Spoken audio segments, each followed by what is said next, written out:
Hi, it's Reading with Joan. We have some books to read for you today. Sometimes our books can just be stories, and other times our books can be non-fictions. That means real life stories about things that have happened to us. We've read books about Black and British. I think we're reading something about Windrush, and we have other books slotted out as a non-fiction books. And we also have a fiction slot where we read books and read stories. Most of the time, folktale stories from Africa and the Caribbean. Join us every time while we read. We will have fun. Please like, share, and comment on our channel. Spread the word. We love reading to keep on Reading with Joan. Our website is called Info Help Me. You can join us on an adventure of reading free books. You can join us on an adventure of learning more about our culture. You can join us on the adventure of having a special read hub around the globe. You join them together and you have a reading and a fun time session. Visit our website today, subscribe to us, join our membership creative club. See you as we have fun on today's episode of Reading with Joan.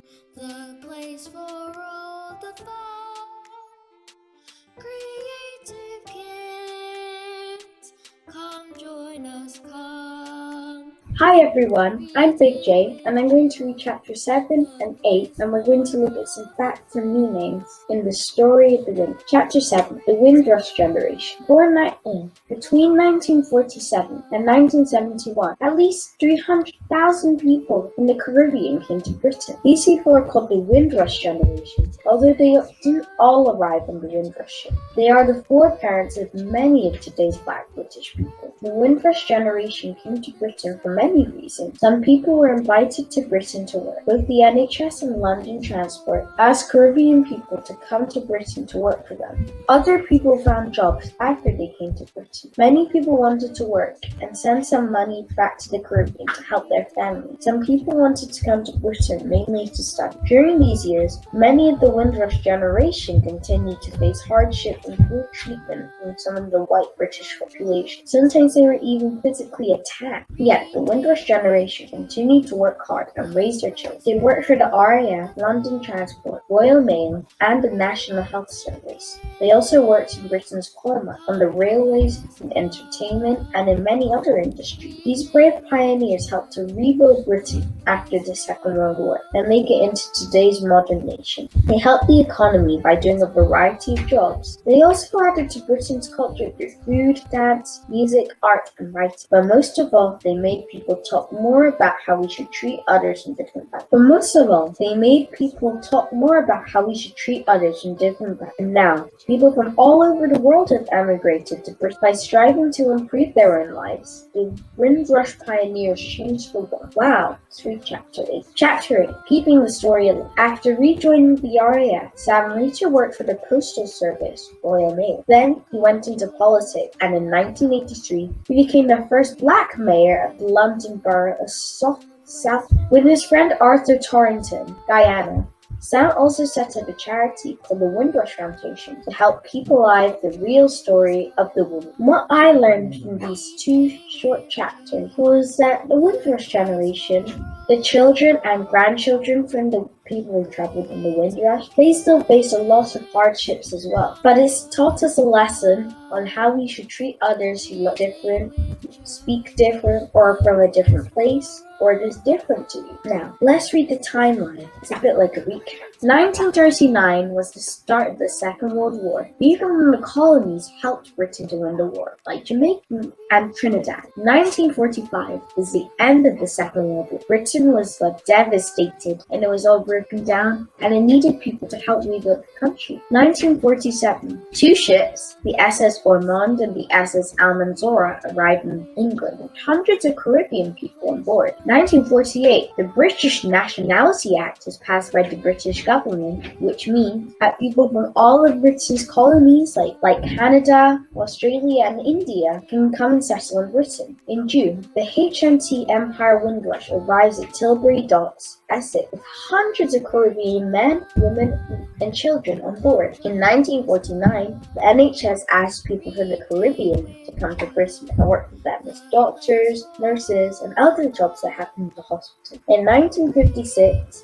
London Transport recruits people from the Caribbean to come to Britain and work for them, maybe bus drivers, train conductors, other things. In 1958, there were a lot of riots and discrimination and violence against black people, like the Notting Hill riots in London and in Nottingham. In 1959, Trinidadian journalist Claudia Jones organizes the first indoor Caribbean carnival in a peaceful response to race riots. Do you know what that is called today? It's called the Notting Hill Carnival. You may have heard of it. Stayed a lot. In 1962, the Commonwealth Immigrants Act limits immigration from Britain's colonies. In 1965, the Race Relations Act is passed to address racial discrimination for the first time. In 1971, the Immigration Act is passed, and large-scale Caribbean immigration to Britain ends.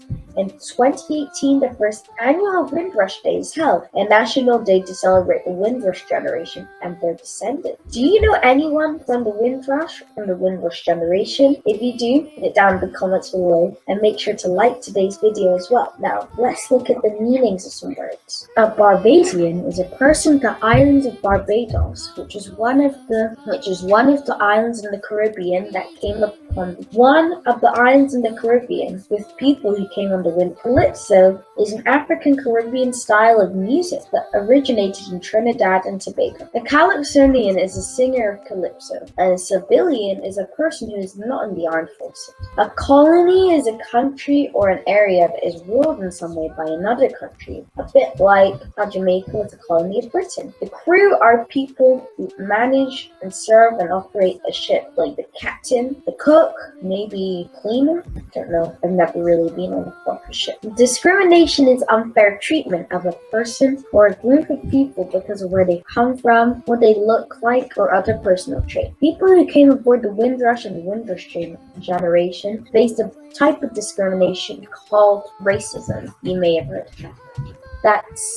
It's because of the color of their skin or maybe just where they come from. The economy is the system of how money is made and used. An empire is a group of lands or colonies under the control of one powerful person, country, or government, like the British Empire. You may have heard of. First people are the earliest people known to live in a particular area that is then taken over by another group, guys. Have you ever heard of the Aboriginals who lived in Australia? They were first people there. Also, you may have heard of Native Americans who are also Americans. Who are also the first known people to live in America. Foreparents are members of past generations of a family. Like maybe my mom, who is called Joan, who hosts Reading with Joan, she's one of my foreparents, and I'm her mother is definitely one of my foreparents, and then her mother, and so on. Those are four. Immigrants are people who come to a new country in order to live there permanently.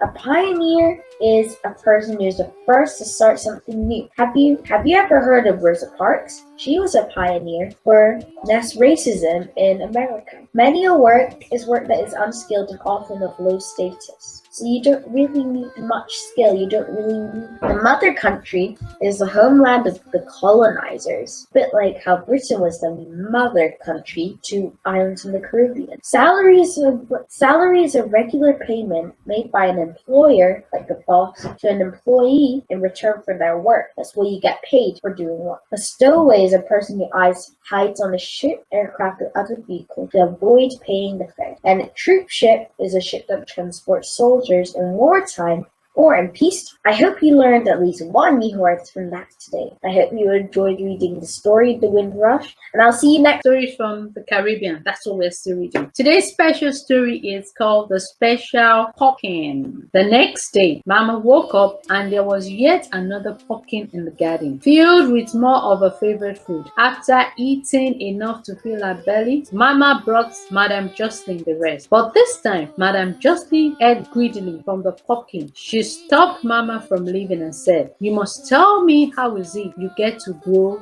such special pumpkin." And Mama told her how the beautiful blue and orange bird had appeared in her garden with broken wings. She told her how she nursed the bird and how when the wings was better, she had allowed the bird to fly away. She told Mama Jocelyn that the bird had come and gone and left the pumpkin seed, and how she had planted the seed and cared for it, and how the pumpkin had grown ripe and had cut it open to find all the fruit she loved. Then, I would Then I will get a pumpkin just like yours, said Madame Jocelyn. The next day, Madame Jocelyn sat at the veranda and looked up to the sky to see if a blue and orange bird would fly to her. The sky remained clear. When Mama came to the special pumpkin food, when Mama came to give her the special pumpkin, when Mama came with the special pumpkin food to give her, as she has done before, Mama Jocelyn said, "Go away. I don't want your leftovers. I'm going to have my own pumpkin." Every day, Mama Jocelyn looked up to the sky for the blue and orange bird, but there was nowhere to be seen. Then finally,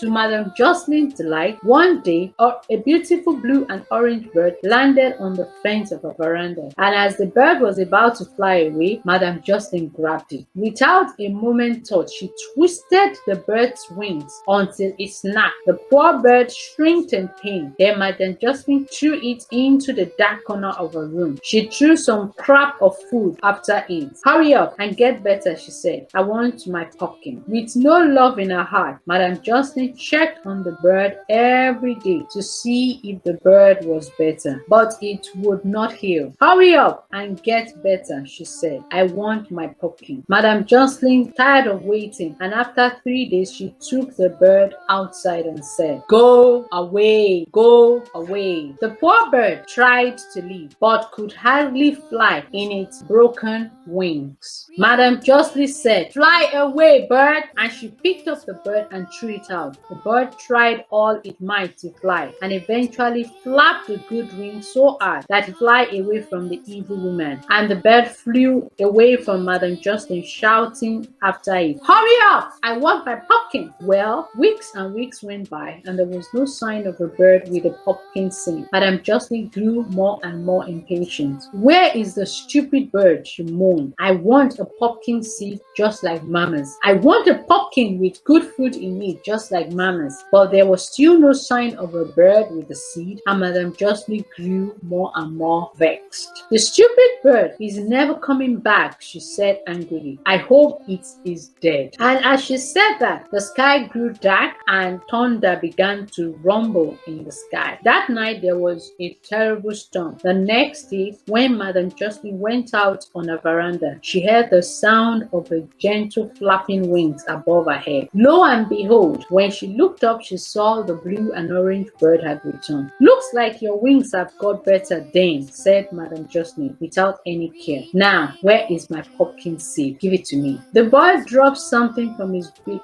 and flew away. Madame Jocelyn was glad to see the back of the bird, and shouts and called and jeered it to fly away. "About time and good riddance," she shouted, and then bent down and picked a pumpkin seed. "Hooray! Now I can plant my seed and get my pumpkin," she said ungratefully. She put the seed in the garden, paying no mind to where she planted it. She did not care for it at all. All she cared about was getting a pumpkin. "Seed, hurry up and grow," I said. "I want my pumpkin." Eventually, the seed began to sprout. Madame Jocelyn grew less restless, grew more restless. "What's taking so long?" she shouted. "Hurry up, I want my pumpkin now." After some time, the shoot grew into a vine. After some time, the shoot grew into a vine, which began to flower. But still, Madame Jocelyn grew more and more restless. "I want my pumpkin," she shouted. "I want my pumpkin." Slowly and slowly, the pumpkin grew. But Madame Jocelyn knew that she could not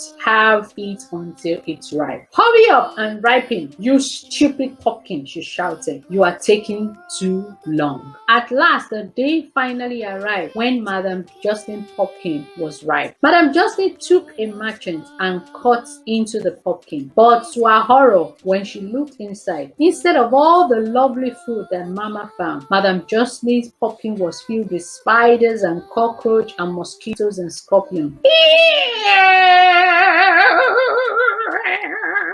cried Mama Jocelyn. Where's my food? I want food in my pumpkin like Mama, but there is no food to be found, only creepy crawlies. Madam Jocelyn was so disgusted at what she saw that she ran away from all the nasty creatures coming out of her pumpkin. She was never seen again. As for Mama, she lived the rest of her days enjoying the delicious food from all the special pumpkins that grew in her garden. Kate, what do you think of today's story? I'm super excited about the lessons you learned. I learned so many lessons. Let me share my lessons. Okay. First of all, I learned to be grateful. Mama was very grateful. Secondly, I learned to enjoy your fun memories. There's some people that like remembering bad memories, but it wasn't for Mama. She rejoiced and she was always happy with every little memory she had. She kept the memories of her family. She kept the memories of even a sick bird, and she catered for it. I learned something about being gentle. She cared for the bird passionately. She was gentle. She sang over it. She rejoiced over it. Kids, can't you just take care of the things you have? Gently rejoice over the things you have. Be grateful over every little thing. And what did it bring to her? It bring back not just the lovely memories you had, but the reality of the lovely memories. In contrast, let's look at Madam Jocelyn. She was greedy. She was self-conscious. She was all about herself, parading herself to the whole world that she had the best this, she had the best that. Kids, do you know that there are people like that, or kids like that, that always want to flaunt around and tell you everything about themselves that is perfect?